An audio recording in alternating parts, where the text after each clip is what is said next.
Right, today's lesson is all about bread. This is a really basic olive oil dough, so it's the first stage in learning to do bread, and lots of people have said that they're interested in bread. Either they just fancy getting into making bread because they're at home, they've got the time, or they've gone to the supermarket and they've bought bread flour and they're now not quite totally sure what to do with it. So that's perfect.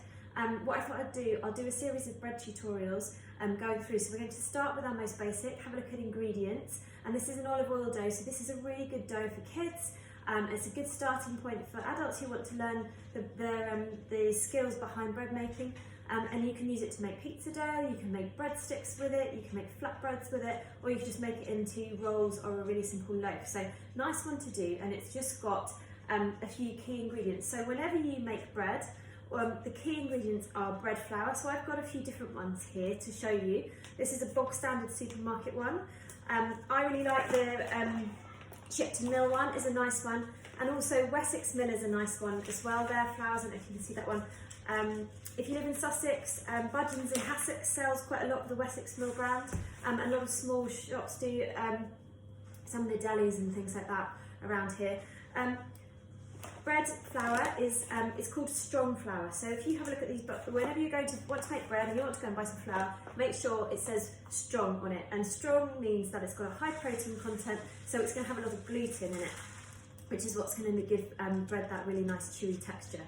So bread's your first ingredient you're going to need. Then you're going to need something to make your bread rise. So to make bread rise, you need yeast, and yeast comes in all different forms, but the easiest yeast to use is an instant yeast. So this one is a Dove's Farm one I really like, and I always have in the cupboard. But you can go to the supermarket and buy any quick or instant yeast. Alison's do one, I think probably there's own brown ones, and they often come in a 7-gram sachet. My recipes I'm using 10 grams, but you can just use the 7 grams and it'll be absolutely fine. Some people like to use fresh yeast. By all means do use it if you've got it, but it's a bit more of a fiddle because you've got to make sure that it's alive and well. So I tend to stick to the dried because you get nice results with that for basic home baking. So yeast is our second ingredient. Third ingredient is salt. Salt's important because just a couple of things. It gives the bread flavour, and it also helps to control the yeast. So yeast and salt don't like each other, but they do need to balance each other out. So if you don't put your salt in, sometimes you find that the yeast can do whatever it wants. So salt's a nice one to put in to balance it. And the last main ingredient is water. So water, when it comes to bread, if you see bread recipes, it talks about hydration. And generally, breads have a hydration of between 60 to 90%. So on 500 grams of water, I'm going to go somewhere between 300 millilitres of water to 450, depending on the bread that you're trying to make. And generally, the wetter the dough, the softer it is, and the more holy and things like that. So a focaccia is going to have a really high hydration. I'm going to make a focaccia, and this excuse my dog, Sophie, be quiet, please. This dough has got 325 of water, but we're also going to add 25 of oil. So our hydration is around 70%, which is sort of the standard for a loaf, as you'll find. So what we'll do is we're going to start with this, then we'll have a look at enriched loaves, we'll have a look at what happens if you change the flour, we'll have a look at what happens if you up the hydration, and we can work towards that so that people can make hot cross buns at Easter in a couple of weeks. So that could be something to aim for. So I'm going to get rid of all these. So what I do need is a bowl, and I've weighed out 500 grams of bread flour here. And so this is going to make me a really nice big loaf. It will make me about 4 pizzas or a load of flatbreads. So a good size to go with. Most recipes on the side of a bread packet start with about 500 of flour. And to that I'm going to add 10 grams of salt. Thank you, Sophie. And 10 grams of yeast. So I've got my salt and yeast at either side of the bowl, and I'm going to mix them together now. So some recipes you'll see will add a little bit of sugar to the yeast, and that is just to feed it, because yeast is a living thing, and it feeds on the sugars in the starch and the carbohydrates in the flour. And as it does so, it gives off carbon dioxide, which makes your bread rise. I've mixed it all up so I don't get lumps of yeast in my flour, and I'm going to add my liquid ingredients. So I've got a scale for measuring. So as I was saying when we were making scones, the easiest way to weigh your ingredients is is to measure liquid, is to weigh them. So 1 milliliter of water weighs 1 gram. And to that I'm going to add 325 mils of water. Now one really important thing to remember when you make bread is the temperature of the water. So if I put my hand in this water, it feels neither hot nor cold, it's just tepid. And that's important because if the water is too hot, it will kill the yeast. If the water is cold, it's not going to kill the yeast, but it's just going to mean that your bread's going to rise slower because yeast likes a warm atmosphere to work best. So add my water. Then I want to add a little bit of flavour to my dough and also just make it a little bit softer. So I'm going to add 25 grams of oil as well. And then I'm going to mix it all together.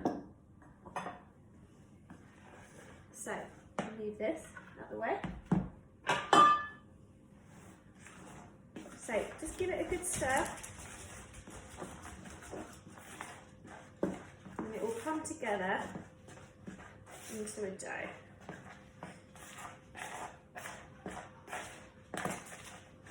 Don't worry if you flip flour on your work surface, you need it in a minute anyway. I'm not wearing an apron, but it would have been a good idea because this is a bit of a messy job. Really nice thing to do with children. So once it's all mixed together, I'm going to add a little bit of flour to stop it sticking. So I've got a wooden worktop here. Cleaned it all down, it's absolutely fine to knead it on wood. I'm going to tip my dough out and I'm going to get kneading. So I'm going to get rid of this bowl. There we go. I'm going to bring the dough together and I'm going to start kneading. So there's various ways to knead a bread dough. This is the most classic traditional way and it's by hand. And there's lots of ways to do it. You can pick the dough up and fold it in half. You can use your hands from side to side. It's a good workout for your arms. It's good if you feel frustrated. You might find the dough's a bit sticky, that's absolutely fine. You'll find as you knead it, it will absorb liquid and it will dry out. And you can always add a little bit more flour. Don't add flour too soon because otherwise you'll find that it tends to dry out and you start to change the ratios. So I'm kneading my dough and I'm going to knead it for about 10 minutes. So it's quite a long time. But that's important because what we're doing by kneading it is we're developing the gluten. In the next video I'm going to show you, I don't actually make bread by kneading bread like this, but it's a really good skill to practice if you want to learn. And it's nice for kids because it's really hands-on and quite messy. So it's getting a bit sticky again. Keep going because it will dry out.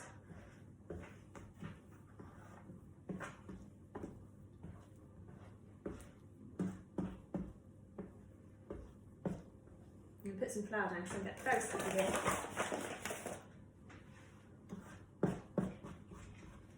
So don't panic if you start to get really sticky.